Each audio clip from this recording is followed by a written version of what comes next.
Welcome, Sharpies. This week's episode is brought to you by Sketchy Internet. If you're on a Zoom call and you sound like T-Pain, it's probably because you have sketchy internet.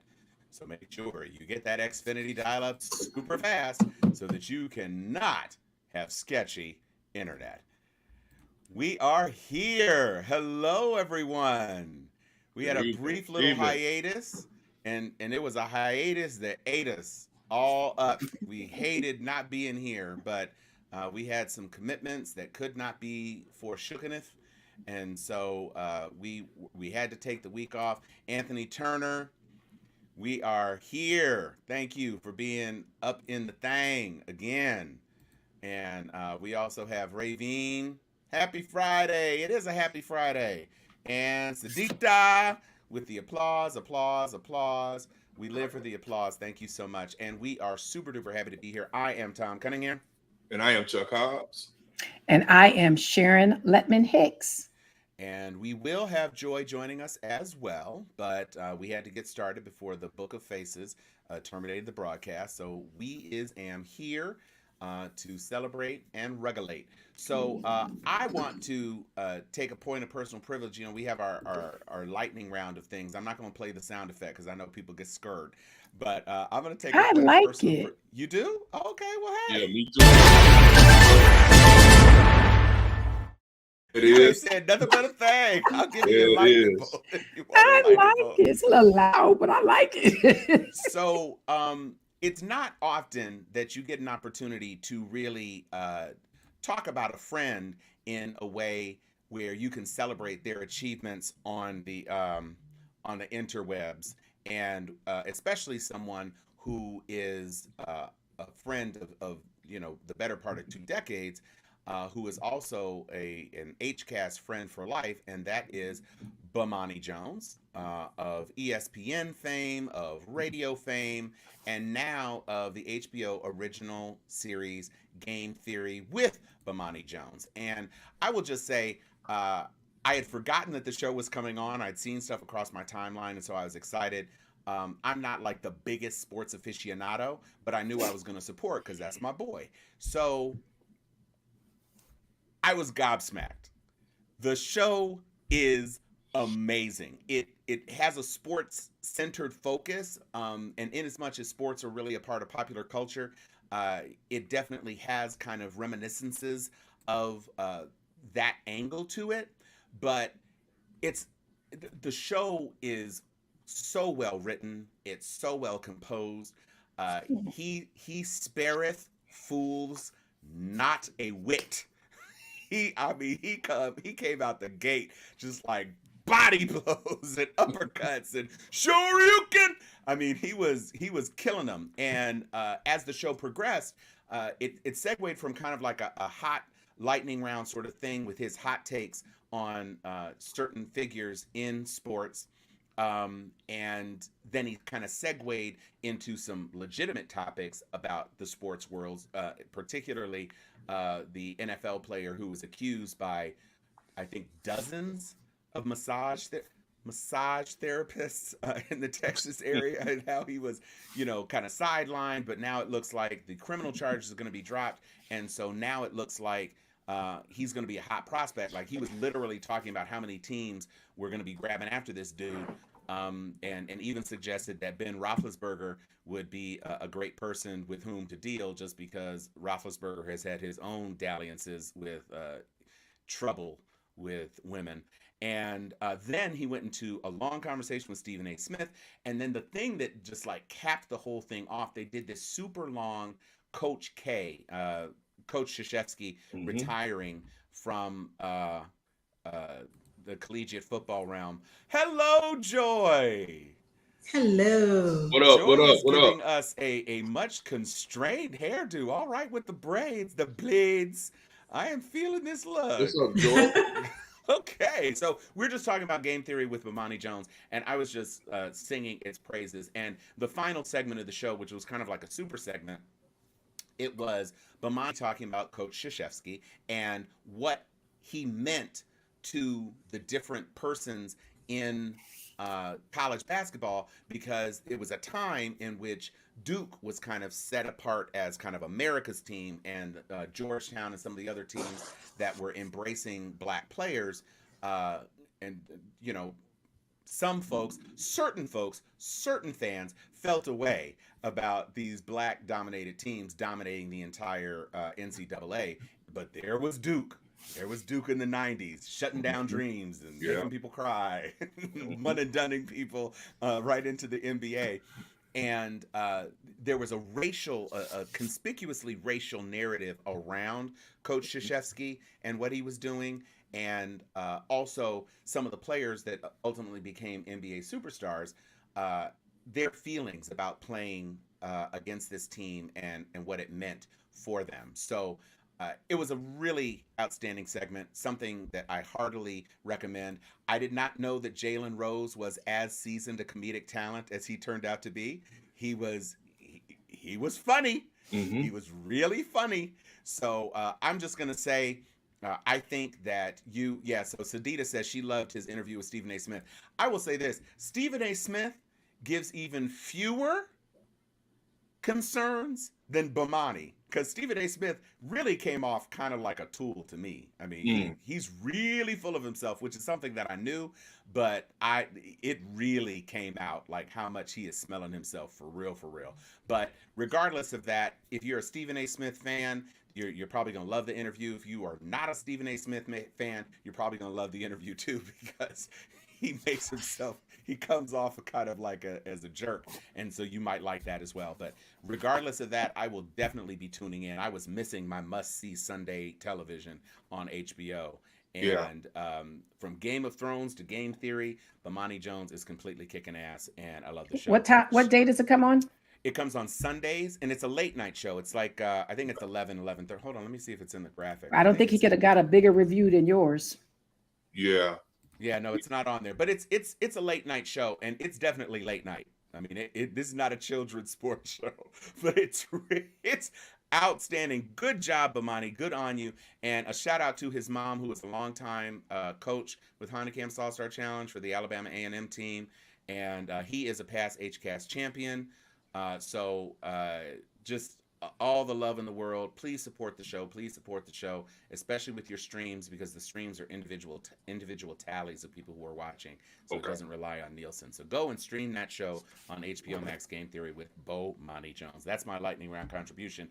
Who is ready to go next? Joy, Sharon. Well, I guess I will segue. I thought that was a spotlight, because last I checked, lightning round was supposed to be no more than 3 minutes, but we ain't gonna discuss that now. You won't be cutting me off. So moving along, I chose a different angle. I think that was a beautiful tribute to your very longtime friend, but I have to talk about Chris Cuomo this week, because I am truly enjoying the shenanigans with nonstop Russia on CNN, to be able to break away and talk about something that we all fear, right? Because the narcissist in the house is in the house for a reason, right? So whether it's Donald Trump, whether it's Andrew Cuomo, or his beloved brother Chris Cuomo, when you decide to clip the narcissist, right, you have to expect retribution, right? You've got to expect them to just go ham, but he has taken ham to a whole nother level. And this week, all the tea is coming out. I don't know if anybody's going to cue my clip, but Chris Cuomo has decided all the rumors that we're hearing, the whole theory about Don Lemon leaking stuff on and talking to Jussie Smollett, especially with the week, and everybody thinks that was all Chris Cuomo. That was all Chris Cuomo. The firing of the president of CNN and his side chick, all Chris Cuomo. So when the narcissist is at the top of the food chain, right, and he's BFFs with all the dudes, and all the dudes decide to say, well, job comes first. You know, job before bros in this case, right? And from Jeff to Donnie, Chris Cuomo is burning down the house. And if there is tea to be had, he has decided that it's his obligation to burn the mofo down. He's not on, he's taking no prisoners, right? He is going after everyone as an equal opportunity fuck you up, right? And then he said, and on top of it all, I want the balance of my contract, and let's throw an extra 125 million on top for my pain and suffering. But yes, I didn't stutter. 125 million on top of the balance of his contract. Now, he could get the balance of his contract. He said, now, See, as a lawyer, this is Chris Cuomo. I just pretend to be one. Chris Cuomo said, as a lawyer, and I'm going to, for all intents and purposes, burn your house down, sue you for the balance of my contract. And then even after I burn your house down, I have been wronged. And you're going to give me some more coins with an extra zero behind the coins that you already owe me. That's already double-digit millions. So I just felt I need to give a shout out to people who try. When you build up a monster, and they built up that monster. I remember from the day he got on that show to his last day on the show, they built up that monster. He's the man everybody loved to hate, but CNN hugged him because he was the franchise guy. He eclipsed Anderson Cooper. He made Donnie feel like they were equivalent, and he used everything he could, right, to elevate the Cuomo family name. And then CNN decided to become righteous. They decided to clutch their pearls without knowing that Donald Trump has made people confused as if the left didn't have baggage, right? I'm sorry, I didn't mean to laugh so hard. Donald Trump has made everyone think political correctness and that everybody was walking around clutching pearls and that no Democrats was grabbing ass and grabbing twat. They just weren't as vulgar as him. That's all. They weren't just so overtly vulgar. But then, Me Too and everything else. And Chris Cuomo said, yeah, it's not just my brother. It's just not me. It's just not that we're the only ones that skirt professional integrity and the industry of journalism. Let me tell you all the ways. And because I have nothing to lose, because I'm at the top of the food chain and you all have decided to clip me, I'm going to clip everybody. Everybody in my way, everybody who even think that I won't tell of what you have done, the dirty deed. I am putting you on notice that it's going to be on blast. Amen. That's my lightning rod. So Chris went out like Nino Brown, like, if I'm going down, everybody in this mug going down with me. Everybody love it. Everybody love it. You ain't messing with my Chrissy.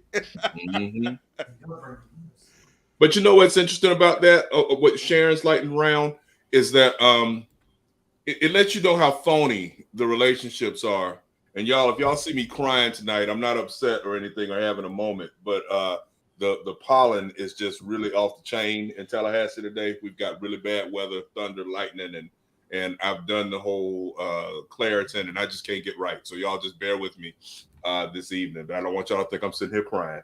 But no, seriously, it's all fake, right? Like, if we're real family here on Steel Sharp and Steel. So if let's say hypothetically we had the $1 million per year contracts for individual shows for Joy, Sharon, Tom, Chuck Hobbs, and then the joint collaboration. If something goes wrong, if I do something dumb, if I'm cited and fired, I'm not going to then go and say, well, wait a minute. Well, Joy did it too, or Sharon did it too. Because you're not a snitch.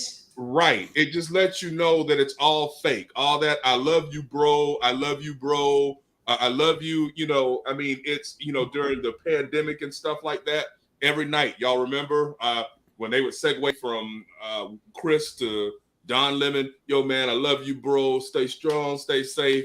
And now Every night. Yeah, every night, right? And now it's Don Lemon was doing A, B, C, D, and E. I want everybody to go down. It's just all fake, and it's really sad. Mm-hmm. Joy. Yes. So my lightning round is a completely different topic, completely different story. I would like to come out once again, as we always do, and remind everybody of the importance of Black schools, of historically Black colleges and universities, Black high schools, Black middle schools, Black elementary schools, about having a place where your child can feel not just welcome, but human at a basic minimum. Because we have nonsense like this going on. Let me see if I can pull this up. You know, we're good for nonsense here on Steel Sharpens Steel. We are revelatory in terms of the nonsensory. Can y'all see this? I will read it to you. A group, because it's kind of hard to read. A North Carolina school board voted unanimously Monday to approve an action plan after reported racial bullying in the district, including a student-organized mock auction of black students. A group of parents and community members had called on the Chapin County School District to make changes after several reported racial bullying instances at school in the district. In a Facebook post March 4th, Ashley Palmer said her Black son told her that some of his classmates were sold in a mock slave auction at J.S. Water School, which serves grades K through 8. This is young kids who decided, you know what, let's sell our Black students to each other and see what happens. Oh, there's more. Let me roll up.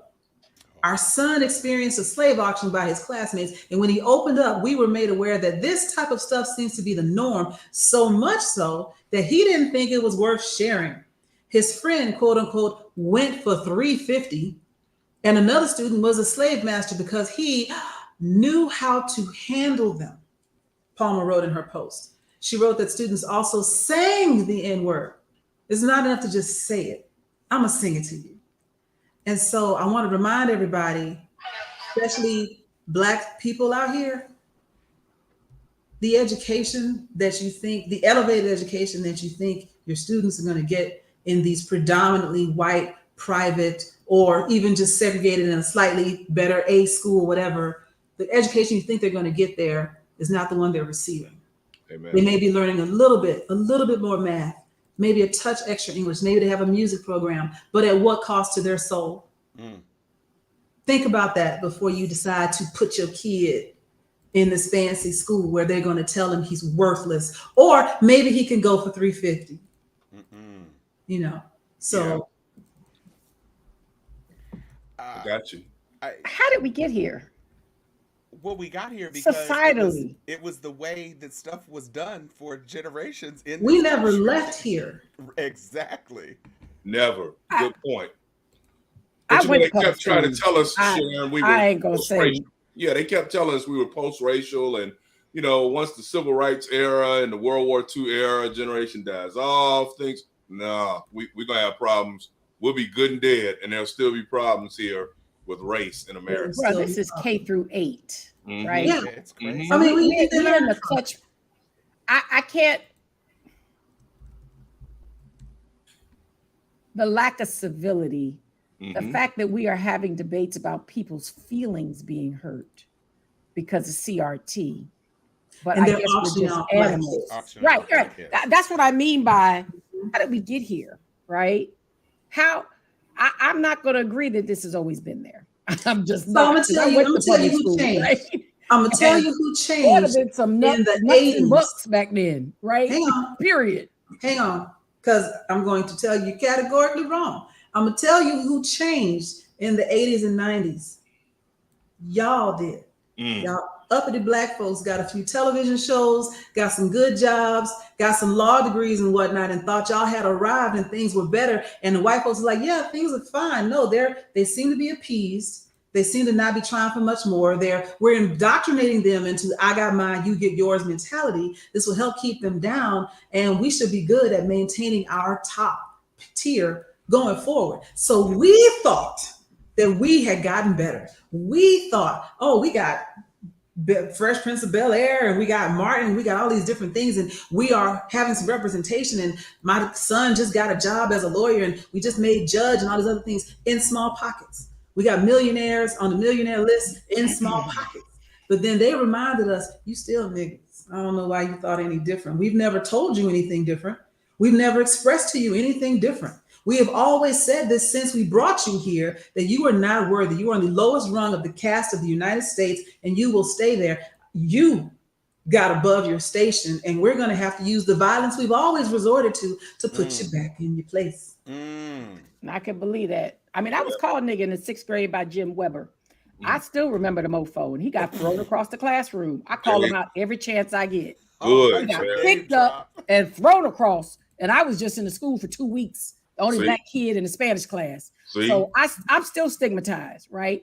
But I'm concerned about y'all participating in being sold in a slave auction. I agree, Joy. They'll try you. Like I said, I was called nigga in the 6th grade, right? By Jim Weber, right? Sunset Park Elementary School in Kendall, Miami, Florida. Okay. So I understand, right? But what I don't understand is a conversation with your parents about we did this versus there's just a total riot breaking out in the school because someone attempted to have a slave auction in your school.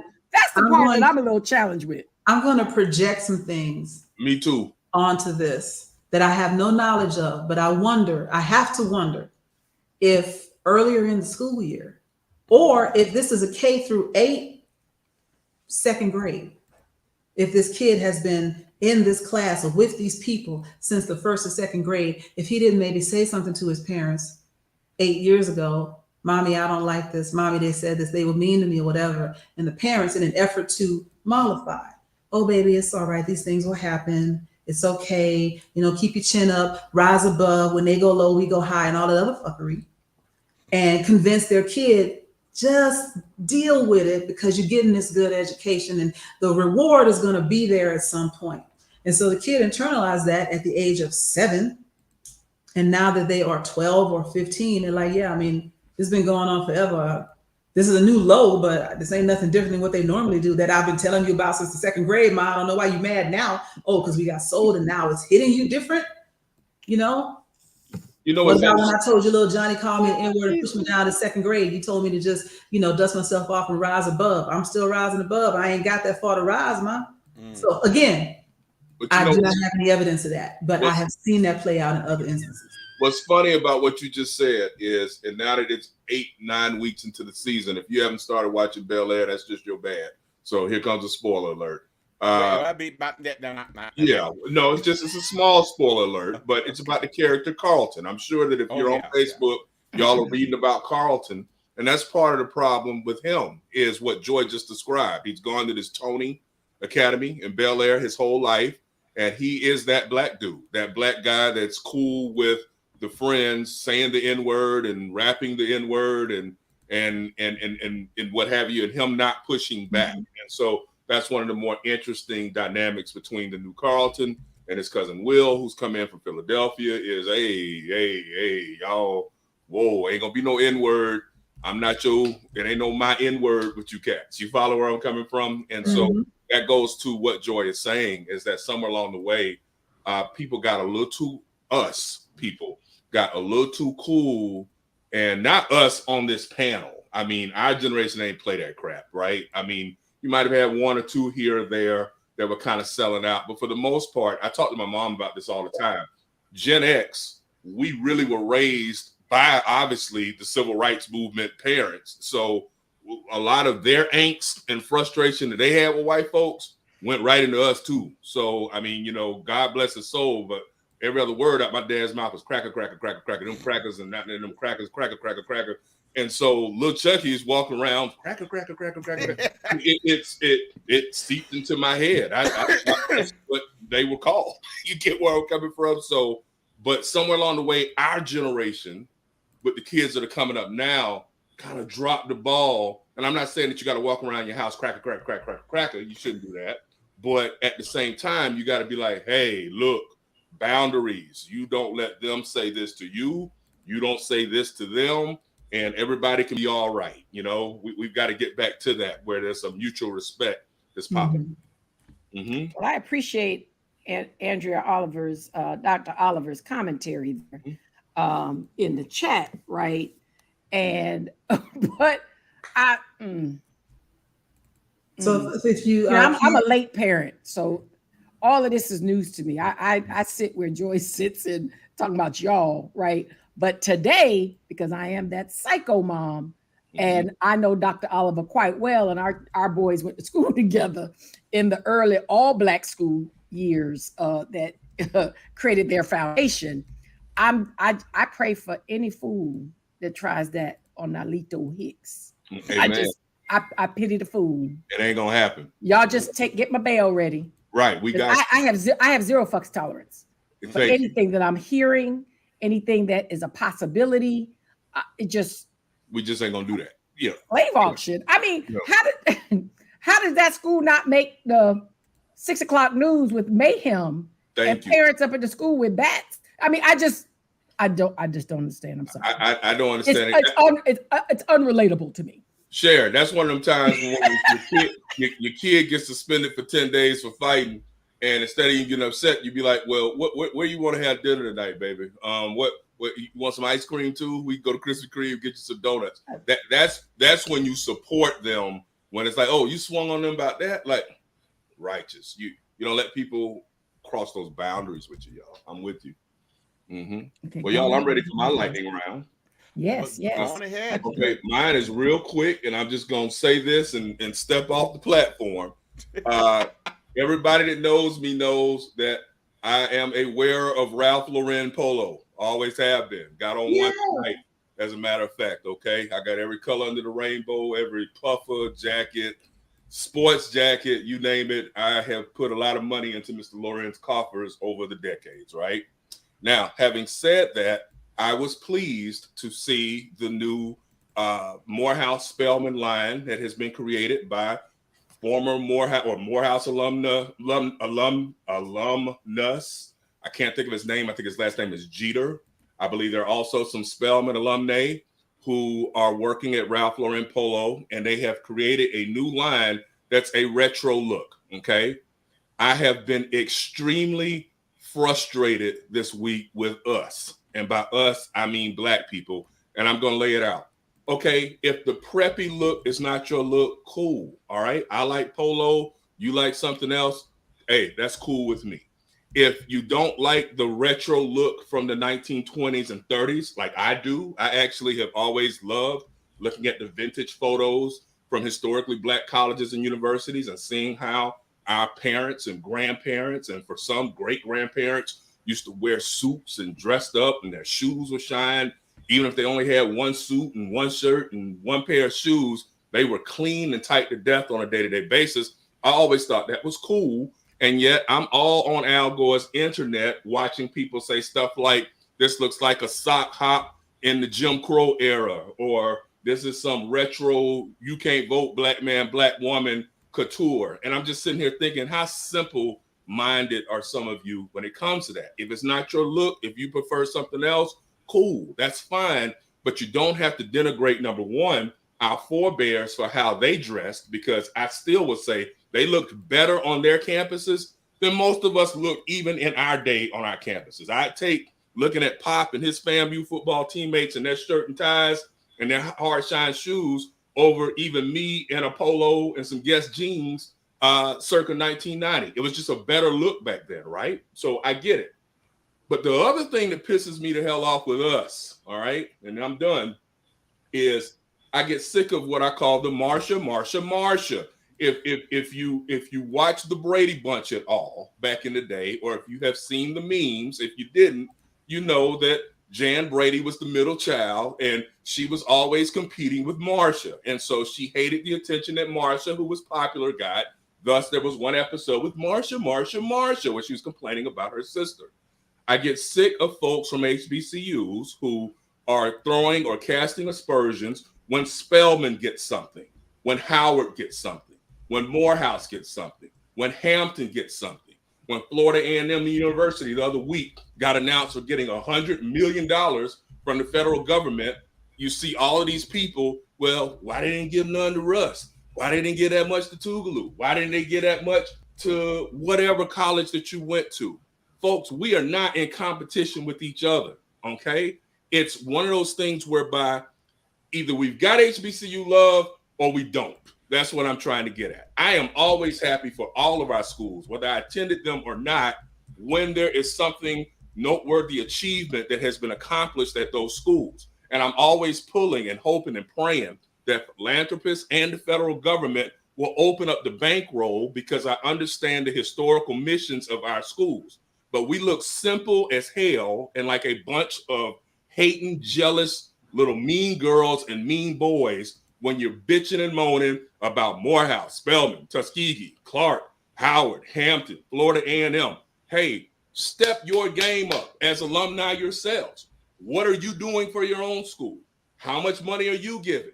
What is it that you're talking to your administration about to make sure that they can develop concepts that can also get money and grants and things from private philanthropists as well as the federal government? So instead of bitching about those who do, you do what you need to do to make sure that your school can get the shine that these other schools are getting. And that's all I got to say about it. And if you got a problem with it, at me and email me, do whatever you want to do, because you kiss my ass about it, okay?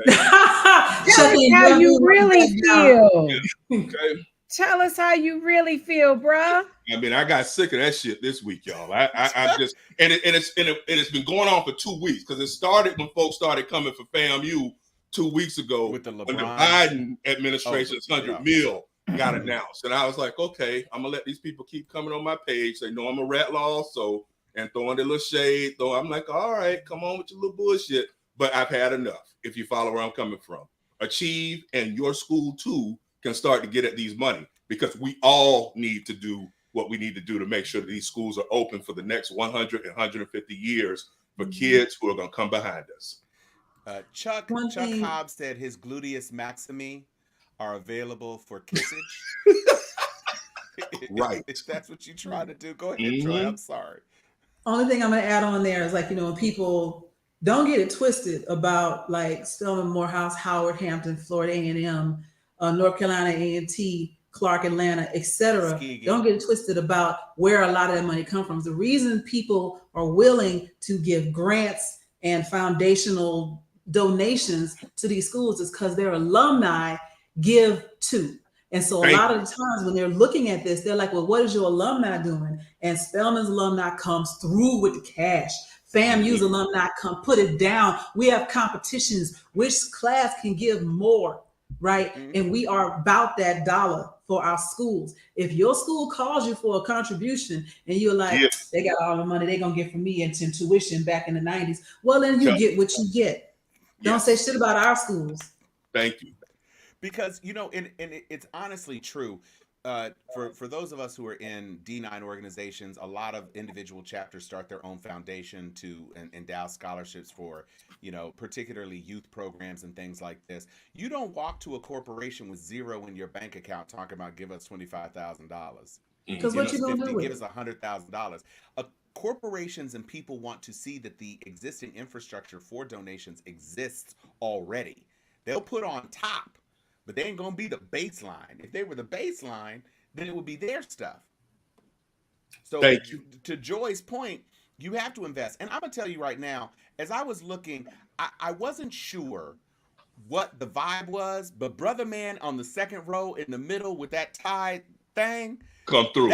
That's a look, bro. Yes, sir. I'm like, you know, if you gonna give me some fancy stuff, that's a whole cap of line. That's some new shit all day. I'm just saying. I was like, wow. If it had been a regular suit, it wouldn't stand out. If it had just, you know, Ralph Lauren has been doing classic American couture forever. Ralph Lifshitz has been doing it forever, right? But when you do the throwback and you do the throwback right, it just takes me back to like, I don't know if you, well, everybody does, when Jadena broke through with Classic Man, right? Yeah. And all those people were dressed in like the dandy outfits and the plaids and the fitted and like the extra buttons and the pocket watches and all of that. And that was a whole vibe. Didn't nobody have anything to say about Jadena? It was But dope.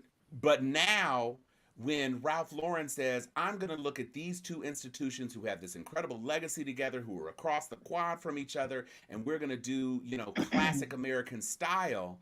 And I looked at it and I was like, well, wait, what is this? And I wasn't sure it was just a photo shoot of he was like, Hmm. pulling stuff out the racks from but then when I saw it was a whole new line for this and shining the spotlight on these two institutions, I couldn't be mad at it. And putting money in the pocket, Well, like that's what two I'm mil. saying. But people, Yeah. I think we're missing even the greater point. Chuck, I Mhm. just so appreciated how you opened your segment. These were Black designers that worked for Thank Ralph Lauren, you. alums of Love those it. institutions. That's. I mean, we are completely missing the point, right? Yeah. This is not just about Ralph Lauren, Right. because I am absolutely Chucky's twin sister. I was a big girl growing up, and the only fly shit that looked good on me was polo, right? Thank you. And from 10th grade on up, I was Miss Ralph Lauren, right? Mhm. But what struck me, because I am that girl. I love conservative looks. I love the rope. I love please. That's just a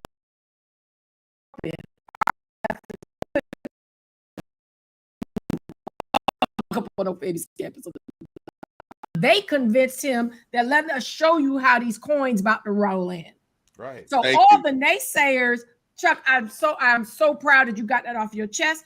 But I'm gonna go high. I'm just Yeah. like, that was for us, by us, for a brand that created an exclusive collection, co-signing it Right. with his legacy Hmm. to showcase our people, our talents, our alums, Front Street, into historical institutions that represent what the past was, right?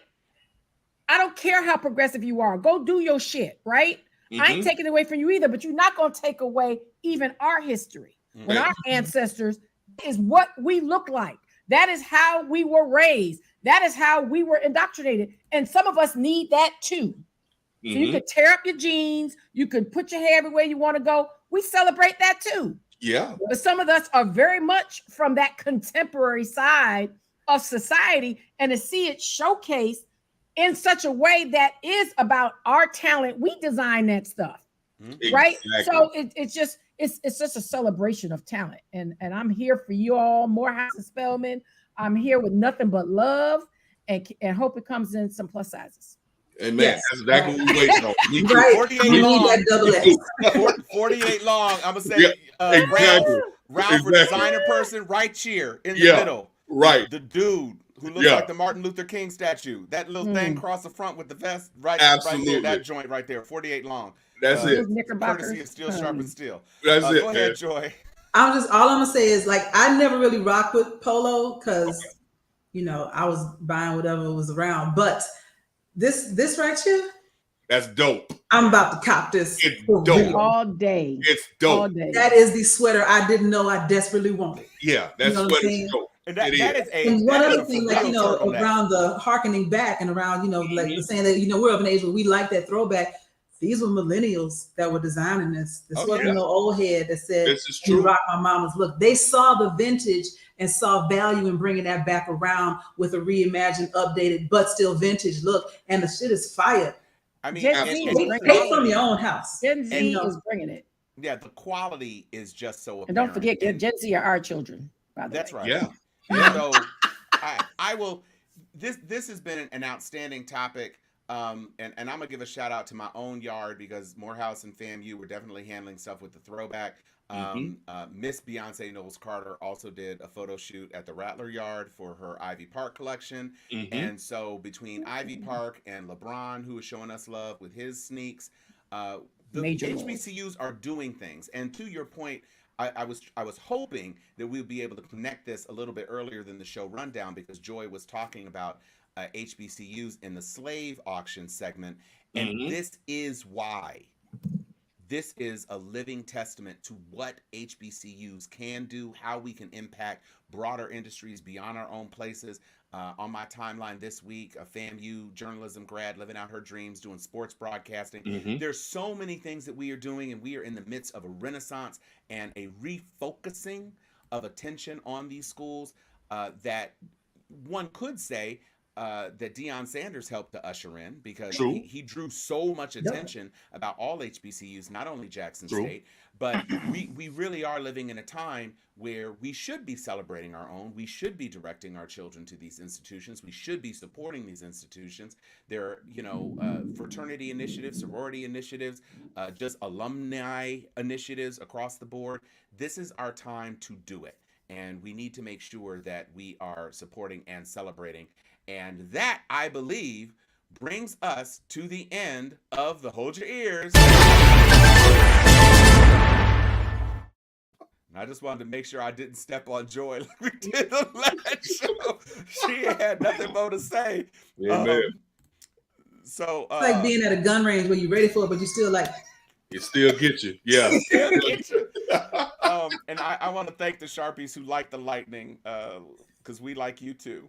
Yeah. So that takes us into our main topic, which really is all of the political news that is hitting the airwaves today.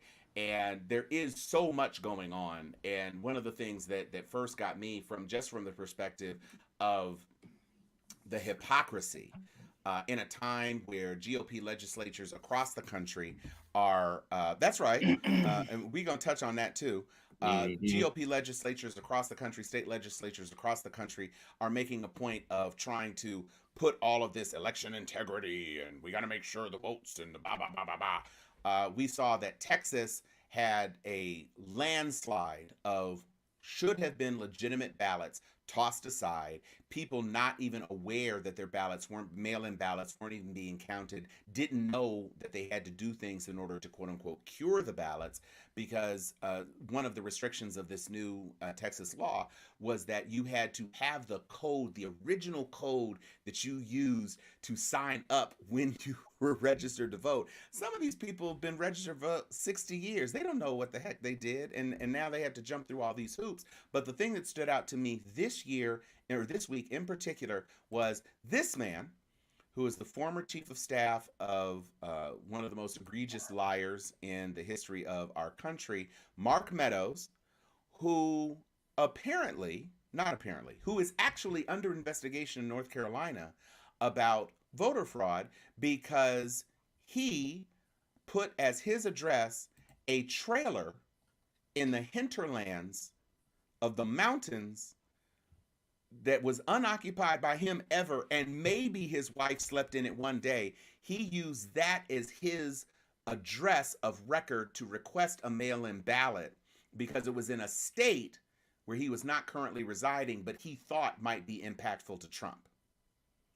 And now they have bought this was a, when I say trailer, I'm not talking about prefab home. I'm talking about trailer. Up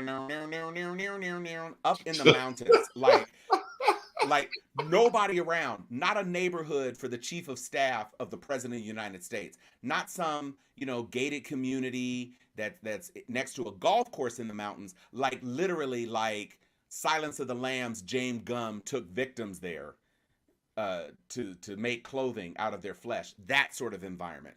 And nobody even knows why he even chose that. But they have now bought a $1.6 million home in South Carolina where they are actually staying. So all of the election integrity, everything that the GOP is hollering about, and the chief of staff who was banging the drum about fraud and everything else is now caught up in an investigation. Front page news in the midst of everything else that's going on. And so that was the thing that caught my attention. It caught my attention today. I dropped it in our group chat because I definitely wanted to talk about it.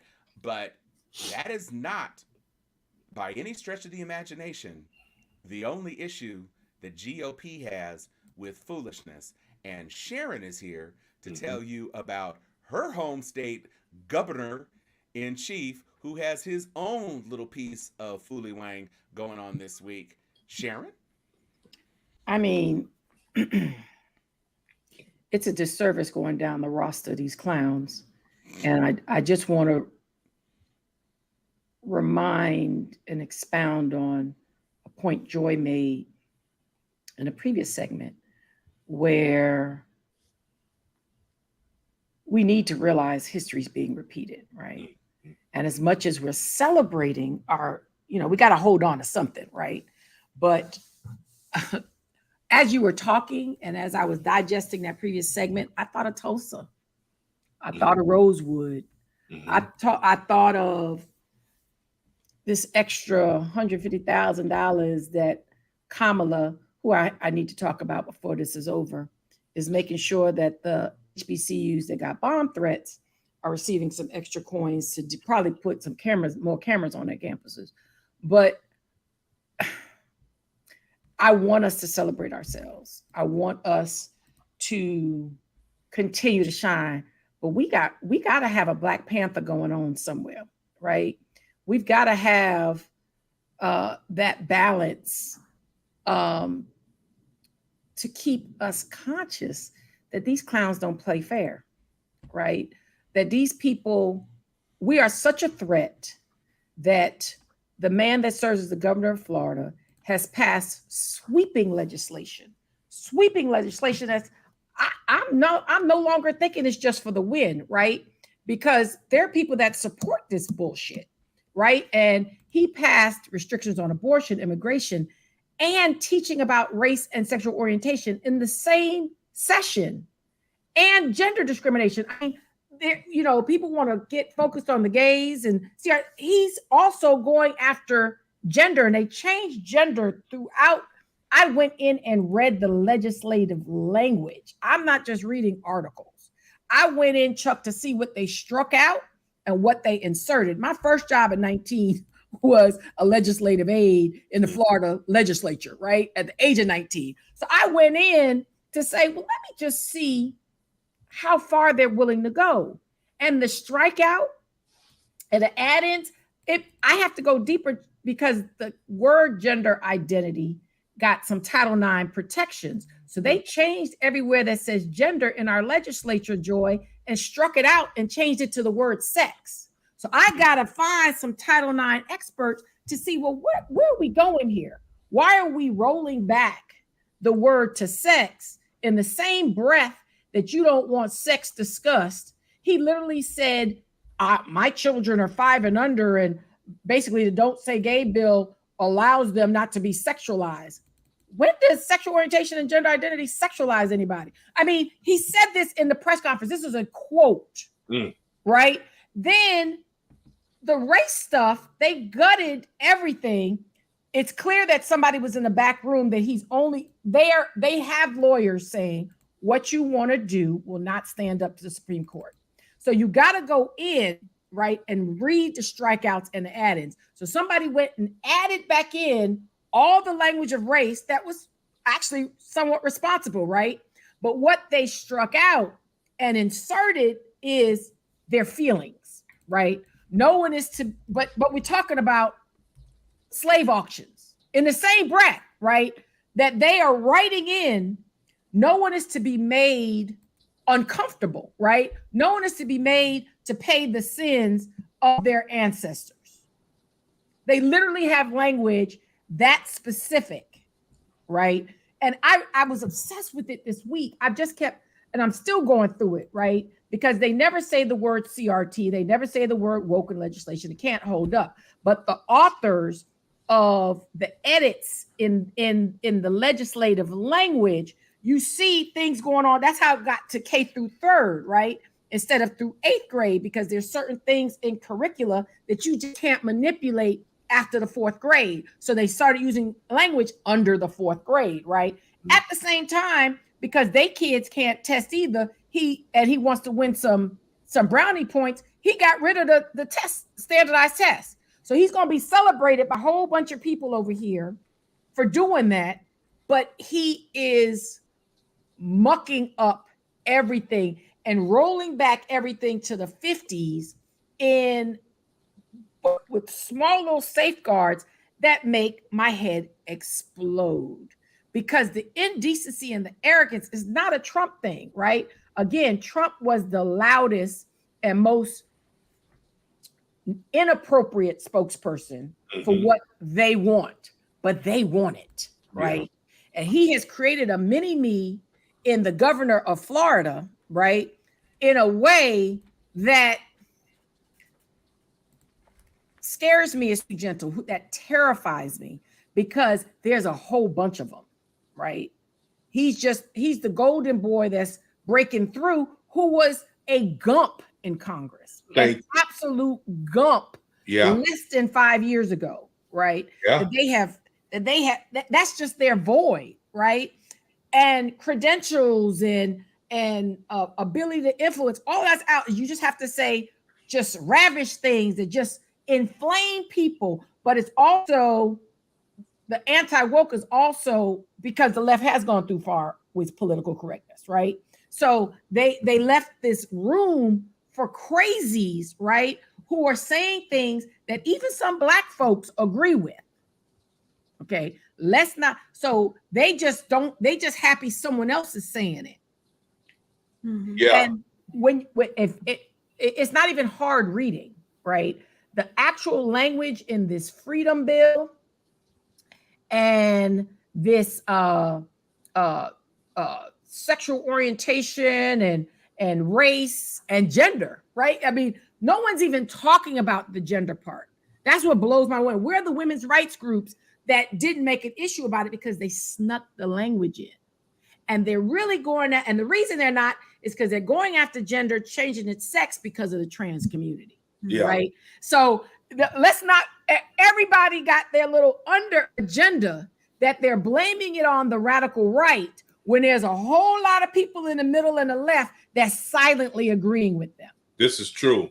Because Sharon, remember about a decade ago on that last point, Joy, down here in Florida, when the whole same-sex civil union, marriage, whichever way you want to call it, was going, you had a lot of Black pastors, right, who were objecting to the concept of gay marriage. And so part of the compromise was, well, we'll call them civil unions instead of homosexual marriages. But what was crucial, I'll never forget this, Sharon. This might have been around 2006 elections. Yeah, that's what I was about to say. Black folks were like, if I'm not mistaken, correct me if I'm wrong, Sharon, I believe that damn near 60 to 70% of Blacks were in agreement with Republicans on the same-sex marriage issue. All right. So that's where the whole Patriot Pastors thing came from. They started a clown in Ohio who was a Black pastor. Republicans on nothing else, but they were lined up lockstep with the Republicans, they being us, I'm talking to you all, Black people, we don't want gays to have no marriages, no rights, nothing like that. No. Right. So it's frustrating. I can't even begin to talk about how stupid that is. But I've said it before, and I'll say it again. Too many people want replacement oppression with themselves at the top. Instead of true equality for everybody. Amen. I want what's good for my people, but I don't like you, so I don't think you deserve anything.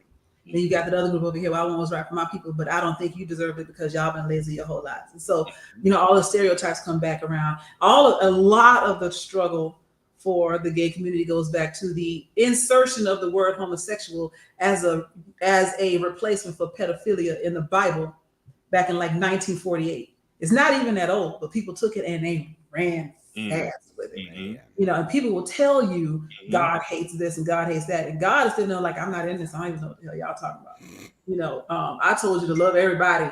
Y'all out here cutting a damn fool.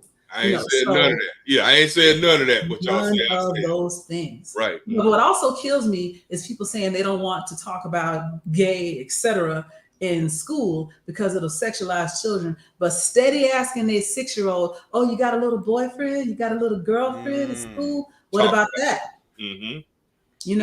Same shit. Not to mention Lil Boosie, but that's a y'all seen, have y'all seen that foolishness, the latest? Yes, Boosie? I don't want to. I got enough problems right now. Yeah, it's problematic. It's a form of child abuse. It's extra problematic. Yeah, if you ask me, it's child abuse. But yeah, he basically took his son to I guess a club or something where they had.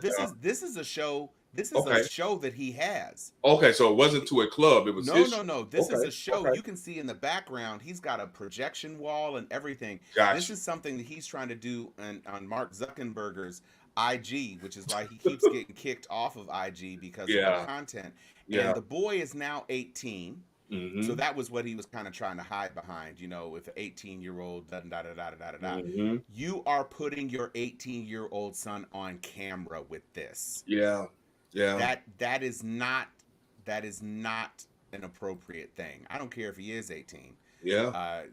That is no more appropriate than anything else that has been going on. So, it was bad enough when he was a minor, Mm-hmm. but it's not any better now that he's not a minor. So, we have some things that we need to do to clean things up. And Ron DeSantis certainly isn't. He's smart enough to know what sells. Mm-hmm. He is smart enough to jump on the bandwagons that will wagon. But if you believe that there's any integrity into what he's doing other than the power grab, then look, it's so bad, Tom, that in the signing day, our legislative session ended last week, or maybe this Monday. Who knows? So much, everything's run together. Oh yeah, he wants his whole lineup, nothing but white people on his screen. I would be surprised if there was even a Latino. All you see right before he speaks is a little brother stick his hand in just to shake his hand. I was like, man, for real, dude. And it was a Democrat, right? Just I'm here to support you because you met us halfway. I was like, I was so embarrassed because he then pushed him back out the screen and the whole Dixie Lily White backdrop, like diversity, what? All of that's just obsolete, right? He dangles out his little Surgeon General that's been kicked out of any CDC meeting. He got it does remind me, Chuck, of the early 80s in Florida, where we had a lot of step and fetch Negroes, right? Yeah. And I hate to say it, right? Because again, I worked in the legislature at the age of 19, and I literally was turned off, like, y'all serious? Yeah. Like, that's how y'all gonna roll? Mm-hmm. And I saw it. I saw it and I choose not to be that engaged in Florida, and it just keeps being thrown in my face. And I'm just like, wow, people, like, has it gotten this bad? Yeah. Like, why? First of all, why? Right? We fighting a real fight right now, and why are y'all shuffling? Yeah. Because it's something in it for them, Sister Sharon. Those little crumbs, them little crumbs. Little crumbs. Yeah, folks will sell their soul to the devil. We're blessed enough that we live in South Georgia, Joy, and my only joy is I hear them Stacey Abrams ads running all day long on my radio, because we share the same stations with Thomasville, Georgia. Mm-hmm. So it's not good, people. Yeah, we might have to move over to the state line, Sharon. Get on over to Georgia. Hey, we could be like Matt Meadows. Oh, I'm trying to tell you. Hey, careful how you say that. You don't want to come to Georgia. You don't want to come to Georgia. You want to come to Atlanta. To Atlanta. Yeah. Just keep driving through all the sundown state and make it to Fulton County. Okay, I didn't mean to get distracted by this, but you just brought up something about Georgia and elections that tickled me to death, and it is about our favorite Georgian Congress critter, Marjorie Taylor Greene. So here's the scoop on MTG. Because she refused to wear a mask, her entire congressional salary had been consumed by fines. So that's awesome. So it was the first offense, I think, was $250 or whatever. Mm-hmm. And then every offense after that was like $5,000. And so she has had so many fines about the mask thing that it completely consumed her $170-something odd $1,000 salary. And she tried to sue to say, you can't take my salary. And the court said, yeah, but no. You knew what the penalty was. You could have just put the mask on, girl. But now it's called garnishment. And the thing is, they changed They did change the rules so that you don't have to wear it, but it was after all of her salary had been consumed by fines. Mm-hmm. And because it is a penalty against salary, you can't pay the fines with campaign contributions. It has to come out of your check. And then she can't pay herself campaign contributions. She just lost all her money. And if she does not get reelected, I think what they said is that she will end up with nothing, a net of nothing to show for her one-time term in office. So Which, that'll be what she's worth then. well, I mean, it's what she's worth now, but for show that actually tickled me and made my soul sing. You made my So, whole day. I mean, isn't that just delightful? That is great news because she is the Isn't that worst. just delightful? So Yeah. I was having a moment over here. I told you I had a lot going on. That's why I was late. She annoys You me. lifted my spirit with that. I Yeah. appreciate you. Let's go to the opposite side of the Georgia Foolie Wang with this clown, who this is the front runner against Raphael Warnock, and Sharon has brought it up many times in the conversation whenever he comes up about the danger that he represents to a legitimate politician just because he is being endorsed by Trump and everything else. But he decided to come out to a church, and churches are welcome. And he says, ain't no way evolution can be true, because if man is descended from apes, how could there still be apes? Okay, so Because your mama gave birth to you. CTE Walker, what you know about evolution is not a lot. Oh God. A shared common ancestor that has been dead for a long, long time does not negate the Oh, same. Lord. Well, I mean, Oh Lord, Tom, you know. far be it from me. We're not doing this. There he is. We are not. So, There he is. that's just not how it works, Herschel. It literally is. Sharon. not how it works. Those are very fetching frames, Sharon. I do like those frames. Those are quite. Joy Bear lent them to me. Okay. So, Joy from the View lent them to me. I will just say this, Herschel. There are therapies, bro. You can, you can get you maybe some brain scans, some MRIs, some anti-plaque medication. Paul mentioned that in the chat, but I'm telling you, there's a whole lot of there are flat earthers out there that do not have CTE. Like there's a whole lot of people in the United States and beyond that think stupid shit. He is one of them. Kyrie Irving. That to me, I'm happy to move away from the political sphere for the big story today. In the earlier broadcast, exactly. 52% of the United States adults read on an 8th grade level or below. Are you serious? Yup. I'm surprised. Sad. I'm surprised 8th is the level that they read at, just based on. But that's still profoundly sad. Yeah, it is profoundly sad. Yeah. Do we have anything else before we close out the big story? No, I don't think so. Okay, here it comes. Story was politics this week. That was the big story. Now it's time to move on to something that I think we are all much happier to talk about. This is a for the culture moment. I don't know how many of you all saw several weeks ago where it was announced that Viola Davis, or months ago, was going to be playing Michelle Obama. And there was this picture where, she kind of had her head tilted and she kind of pursed her lips in that Michelle Obama kind of lip purse thing. And I was not convinced. I was like, about the only part of that picture that is giving me Michelle is the fact that she had these little lips. Then this came across my timeline today. And I said, oh, okay. Oh shit, is that that is Viola Davis. What?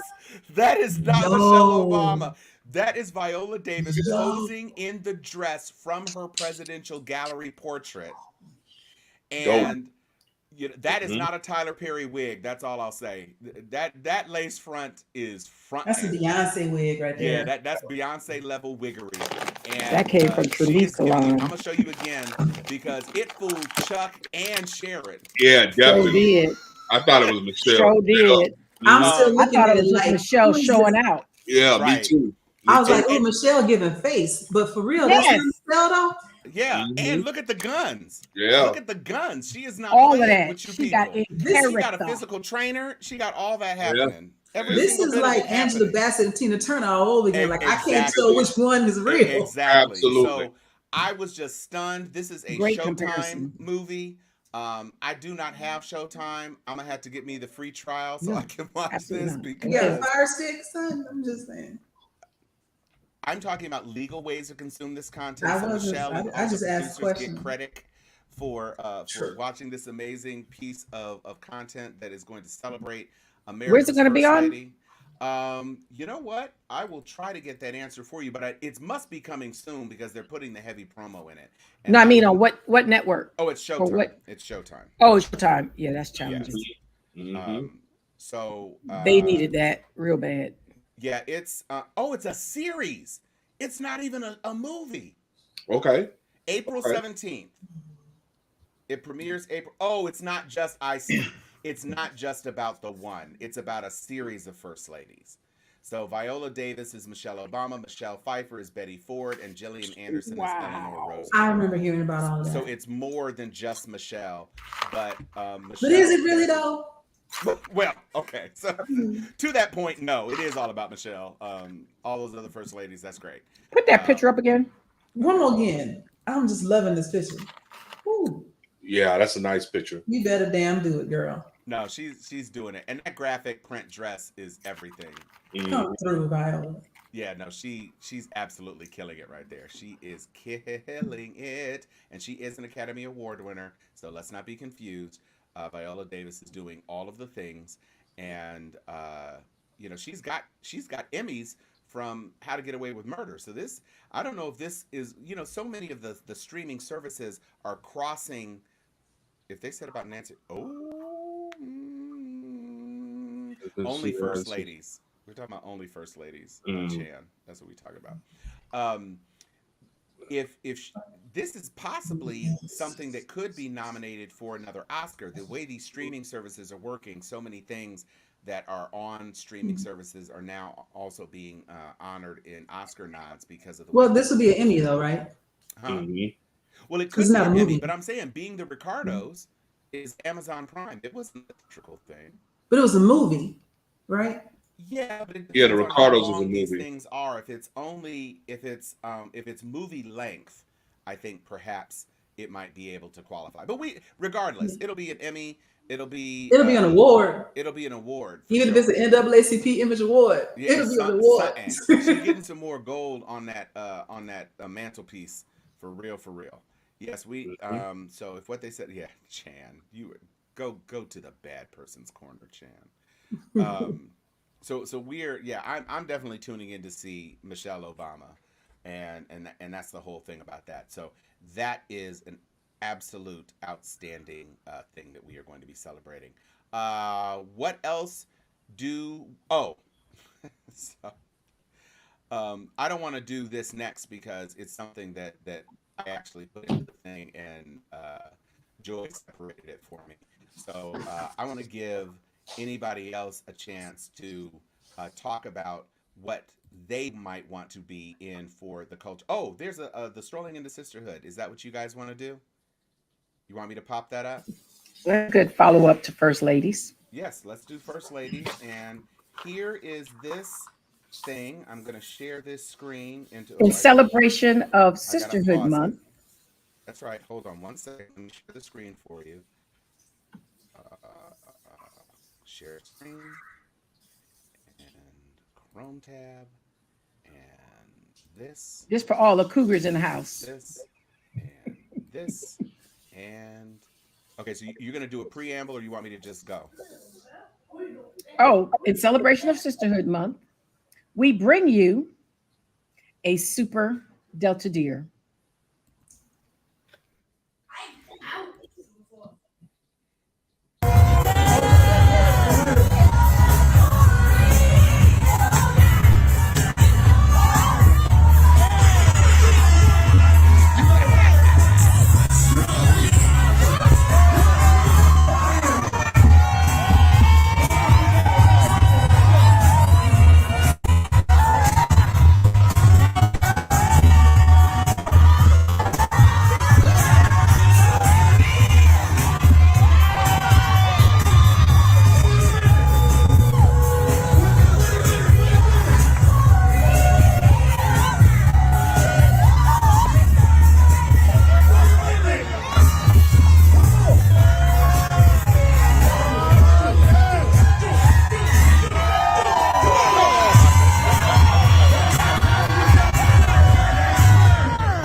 on, Delta ladies. Talk Yes, about ma'am. it. Come on. Get it.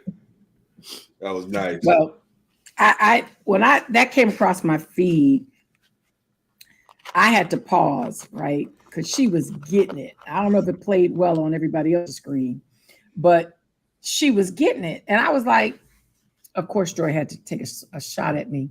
But I was like, I can't wait to be like that when I get older.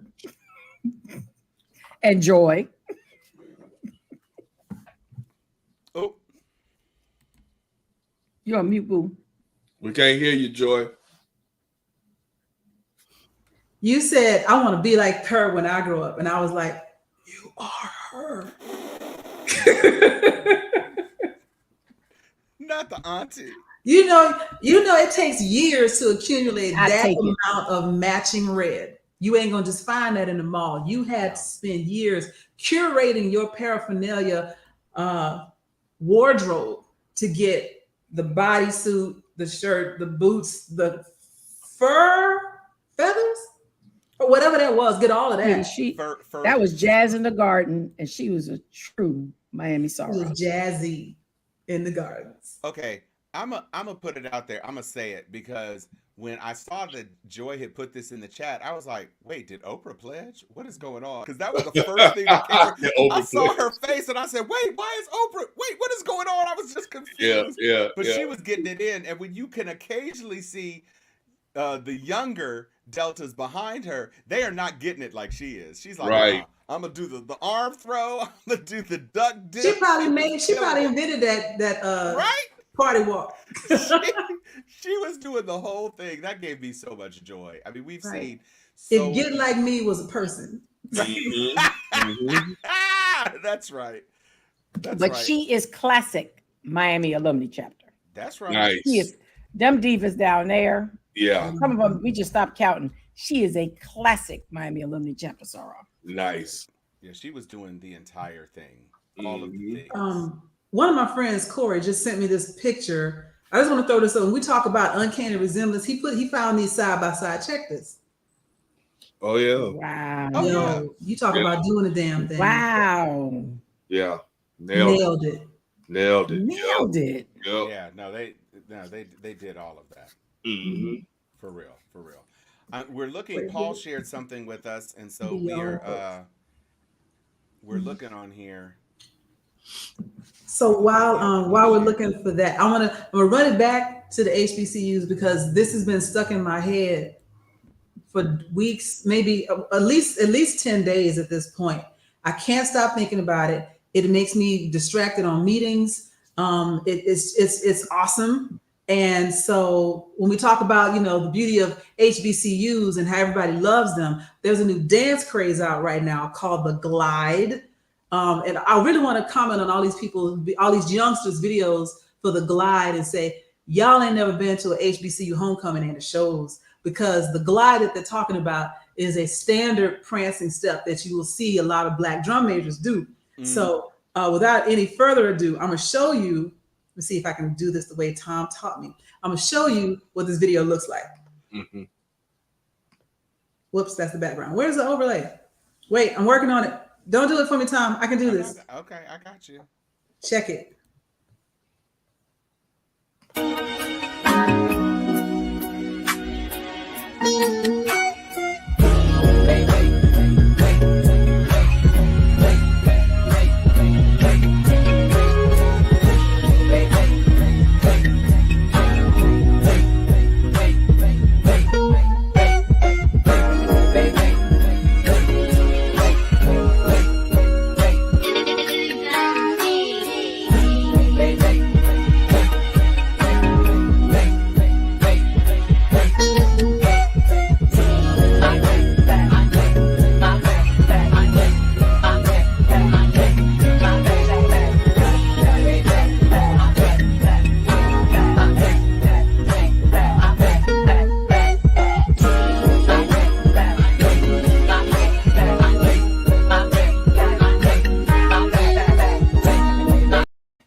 That's why I love being Black.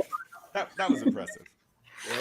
So what that spawned though is a bunch of people saw the video and they've been using the same music and doing that prancing step and gliding around in a circle, gliding down the mall. You're seeing like 14 to 20-year-olds thinking that it's a new dance because they ain't been in homecoming. And shout out to Bethune-Cookman University because that is King Isaac on TikTok, Isaac, I believe, King Isaac, and he is either currently or most recently a drum major at BCU, and just set this whole thing off. So hats off to him and all of his thousands of followers that have followed him since then. Nice legs, young man.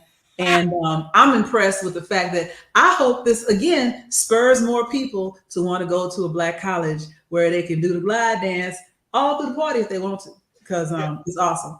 Yeah, people are saying that's every drum major at every HBCU. I don't know if I agree with that. That dude was rocking it. He was doing a good job, and they had he must have had one of those tracking cameras because it was kind of hopping with him as he was doing the little thing. Yeah, it's one of them cameras that follows you. Yeah, that follows you because it was doing the little bouncy bounce with him. I enjoyed that video. I thought that was amazing. That was really cool. Yeah, that was super cool. We are nearing the end of the show, but Joy brought up something which, and this was an old thing. This wasn't even something that was from this week. It was something I brought up a couple of weeks ago, but I guess Joy just thought it was funny enough and kind of evergreen enough that we could do it.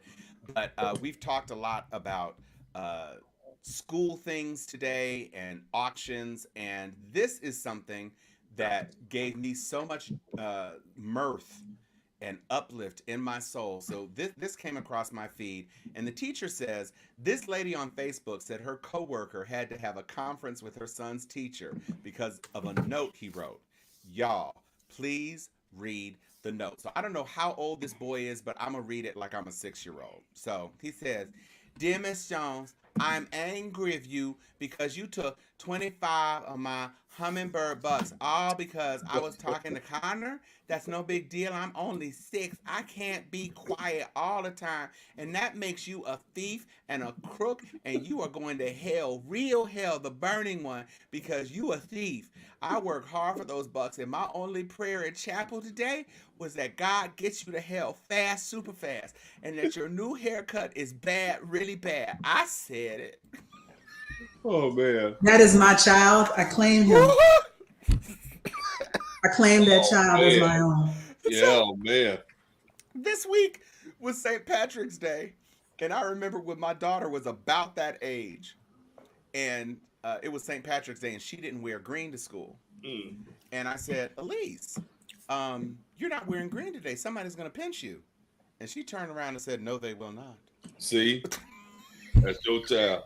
No, they will not. Exactly. I said, I have a child, and that child is me. Yes. No, they will not. Exactly. But this little kid said, "You are going to hell, real hell, the Super burning fast. kind, super fast." The only prayer I have is that you go to hell Go to fast. hell, the God Fast, sent you to real hell, super fast. And your new haircut is ugly. I It's said, bad. Oh my God. I had actual tears in my Man. eyes when I read that the first time. Poor fella. Oh, I'm assuming that's a fella. Yeah. He worked hard for them hummingbird bucks. Yeah. she a crook and a thief. She a crook and a thief. And He that means basically you was were like, going this to is hell. bullshit. That's exactly what the little man was saying. I want him to grow up and go to law school. Oh, please. Definitely. Mhm. And I can just imagine her. Can you imagine being the mom in the conference when you looking at your kid and you know he kind of right? Thank you, Joy. That's the position. Is this funny, Miss Harris? But you know what? If you a relaxed and chilled teacher, Right. you also have to avoid bursting out laughing when you read it, because it's like sitting there thinking, this bro here. You get where I'm coming from? I do. Yeah. I mean, That's funny. Donna poses an impressive question. We tried to do it last year, We but did. the vid had prevented one of our hosts from traveling down to the Hassie of Tally. And the Hennessy prevented the rest of y'all from No, really two of us being able to were get it. there. Y'all were there. Y'all did present a live Content. event. Content, yes. Yes. It was about 15 minutes. No, it was like 5. I didn't I will even go front. It was like 5. I will tell you this. Ever since we made that announcement, And so I'm gonna put it out there again. Ever since we made that announcement about doing a live in-person show, it has been on my mind. And so I wants to do it. There are facilities at FAMU and Oh the yeah, School of Broadcast Journalism. We could have a small, intimate audience. Maybe we true. could even do something bigger if we can get folks who want to attend. Certainly between the viewership that we have, we could get people to come in and get 25, 35 bodies in the J School. We could sit around in front of a green screen and do a steel sharp and steel show. But if the incidents commands it, then we could maybe do something a little bit more bigger. So Sounds good. it sounds good to me. And we not a dry campus anymore, so we could actually have liquor on there. Oh, Oh snap. wow. Okay. Okay, I'm not mad at that. Mm-hmm. But now I might show up. I ain't got to keep hiding it in my purse all weekend. Oh, Do you? I got one of them liquefaction backpacks where you can just kind of sit back in your chair and it squeezes it right into your mouth. Mm. That's right. Yeah, it got a little thing on it and everything. Lord Jesus. So we could do that. Does anybody else have anything before we sign? Yes, Joy does. Go absolutely. ahead. No, I'm saying Oh, I CJ, have- me and you. Me and you in the car.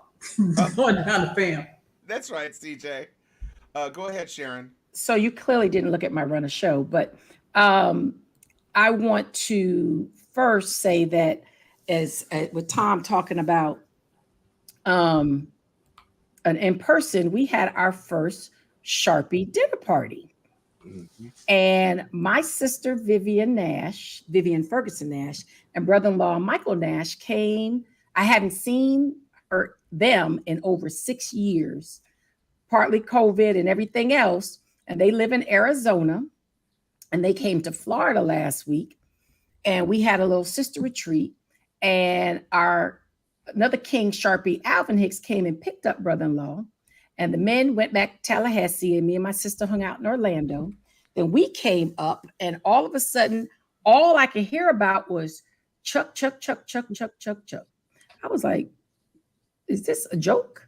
And Steel, Sharpie, Steel. And but it was fan level crush, both of them, right? So I was like, well, let me do something crazy. Let me text Chuck. Because I don't think people don't really understand that are not part of our HBCU Florida, Georgia connection, that me and Chuck are in the same city. Mhm. And people know Joy's in Georgia, but they don't really think that we see each other, right? And that Tom is out in LA, but that, just like our homecoming endeavor, we're going to make it happen, right? So, but it was so cute because I had no idea Mike, her husband, was, because she chats. So I know when my sister's in here, she's on the chat. But my brother-in-law knew so much about every episode, and we just started debating. I was like, all right, let's try this out. Let's pull together. I already, Alvin is a diehard Sharpie. My mom is a diehard Sharpie. And I was chicken liver because all they wanted to talk about was Steel, Sharpie, Steel, and how much they would love to meet the Chuckster. So the minute I even gave them an inclination that he may do a cameo, the whole menu changed. I mean, people. It was so beautiful. It was.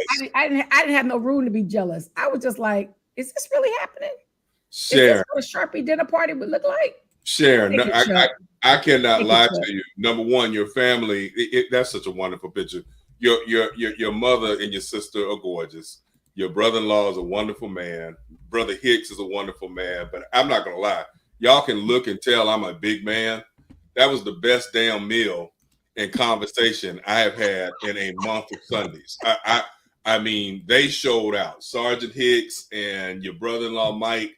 That food was so on point. They barbecued, and I mean, everything was good. There wasn't anything that I put in my mouth that wasn't delicious. And only thing I regret, Carla Knight and everybody there. Put that last shot up. yeah, Everybody there are Sharpies. yeah, Every man. single one of them. We had a From Carla wonderful Knight in the evening. far right, Alvin Hicks, my Mhm. mom in the middle, Barbara Letman, Vivian, and Mike Nash. We had our first official Sharpie dinner party with celebrity guest Chuckster. Well, see, you got me The smiling. Chuckster. And I'm looking forward to many more opportunities to fellowship with your family because I had a good time. I'm not even gonna lie. The conversation was great. The like you say, just the Black love that was in the room was outstanding. And again, the food was off the chain. I mean, I just was like, these dudes need to open a restaurant because Fat Boy likes to eat, and so I was like, and I might not be the greatest cook, but I could tell you what tastes good, and everything that they had on that menu tasted good, all the way down to that peach cobbler that was made by Lil Jennifer. TC Bakery. TC Bakery. So, man, we had a wonderful time. I'm looking forward to the next one. Maybe we can. And I still got pulled pork over here, Chuck. You can stop by and pick up some of this pulled pork. Hey, while you tripping, I'll hit you tomorrow. Mike Nash specialty. Yeah. Alvin wouldn't give up any of that barbecue sauce, but I got some pulled pork. Yeah, I'll come and get some of that at the bar. So it sounds good. To me like we need a venue where we can do another Sharpie dinner during homecoming and then talk live. The live show. That's it. And have Alvin and Mike in the background on the barbecue drums, the stove, or on the barbecue grill, whatever it is. That sounds like that's the thing. And maybe we can do something where we can have people come and make contributions to the FAMU endowment fund, or make a contribution to the National Alumni Association or something, and we can do something really special because I'm looking forward to it. I am going to be back in Tallahassee for homecoming. So when you got one of the alumni presidents, the Atlanta alumni president, Donna Allen, she's like, oh yeah, I'm all for it. Yeah, man. Come on, Donna. My stash, Donna Allen. Donna don't give her an idea. She will implement. Come on, Donna. Well, I hung out with Donna last year at homecoming at the day party. So bring it on back, D. We can definitely make that happen. I think we are about to sign off. I want to give Joy an opportunity to bounce back in and unmute so that we can end this thing on a good note. And with that, I will say, I'm Tom Cunningham. I'm Chuck. I'm Sharon. Oh, which way we going? You don't know what the way a clock works, Chuck? Yeah, that's right. I thought I was right, but I got a little nervous. You was right. Go ahead, Tom. Okay, we're going to do it one more time. I'm Tom Cunningham. I'm Sharon Letman Hicks. I'm tired, but I'm Joy Stevens. And I'm Chuck Hobbs. And I made it through and didn't fall asleep. Didn't fall asleep. Shed some tears, but didn't fall asleep. This is Steel Sharpeneth Steel.